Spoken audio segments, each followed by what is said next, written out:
ఇంకోటి ఏదో అవుతుందని మాత్రం అవుతుందని మాత్రం భయపడే ప్రసక్తి లేదని మాత్రం నేను విజ్ఞప్తి చేస్తున్నాను.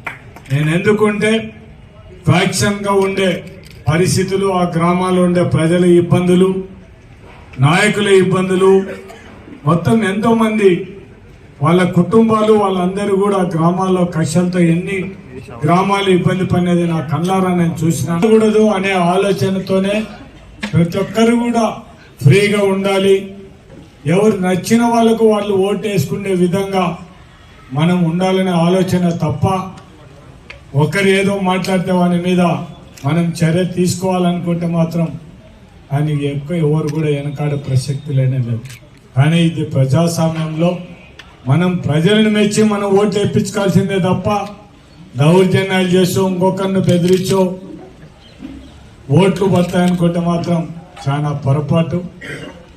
మన అందరం కూడా ఒక్కసారి ఆలోచించాల్సిన అవసరం ఉంది.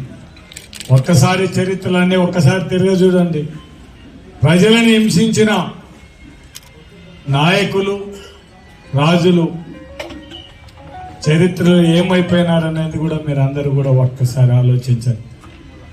కేవలం కొద్ది రోజులు మనుషులను బెదిరించడానికో, మనల్ని చూస్తే భయపడడానికో అంతవరకు పనికి వస్తుంది తప్ప తర్వాత మనం ఇబ్బంది పడితే మాత్రం మన మీదకి అంతమంది వస్తారనేది మాత్రం మన పరిస్థితి ఏంది, ఒక్కసారి రివర్స్ అయితే ఏందనేది కూడా మనం అందరం ఒక్కసారి ఆలోచించాల్సిన అవసరం ఉంది. అన్ని జీవితంలో 1905 నుంచి రాజకీయాల్లో ఒడుకు దొరుకులు అన్ని కూడా మొత్తం అన్ని చూడడం జరిగింది. 99లో ఎమ్మెల్యేగా ఓడిపోయిన తర్వాత ఆ రోజు పరిస్థితి, ఈ రోజు పరిస్థితి, ఆనాడు పరిస్థితి చూసుకుంటే ఈ రోజు పరిస్థితిని గురించి పెద్దగా ఆలోచన చేయాల్సిన అవసరం కూడా లేని పరిస్థితి. నేను అందుకే మిమ్మల్ని అందరినీ కూడా కోరేది ఒకటే,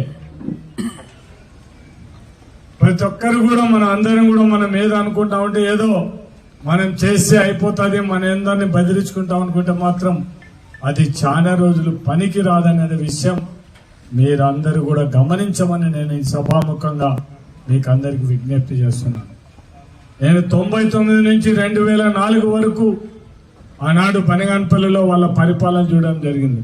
ఇప్పటికంటే అప్పుడు ఇబ్బంది ఉండే పరిస్థితి, కానీ 2004లో ఏమైందో మీరందరూ కూడా ఒక్కసారి ఆలోచించండి. నేను అందుకే అవన్నీ కూడా ఆలోచన చేసుకొని మనం ఎక్కడ కూడా ప్రజలు బాగుండాలి, మన స్వార్థం కోసం ఎవరిని కూడా బలిపస్తులు కాకూడదనే ఆలోచనలో తప్ప పొరపాటున ఏం కాదనేది మాత్రం నేను మీకు అందరు కూడా ఈ సభాముఖంగా విజ్ఞప్తి చేస్తున్నాను. ఈరోజు రెచ్చగొట్టడానికి 10 నిమిషాలు చాలు, కానీ ఎందుకు మనం సమయం పాటించమని చెప్తున్నామంటే ప్రజలు తీర్పు ఇచ్చినారు. ఆ తీర్పును మన అందరం కూడా ఖచ్చితంగా గౌరవించాల్సిన అవసరం ఉంది. మనం చేసినామో చేయలేదో, ప్రజలకు మంచి చేసినామో లేదో, మన మీద ఎందుకు ప్రజలకు ఓట్లు వేయలేనేది కూడా మనం అందరం కూడా ఒక్కసారి మనం ఆలోచించుకోవాల్సిన అవసరం ఉంది. Please subscribe .news.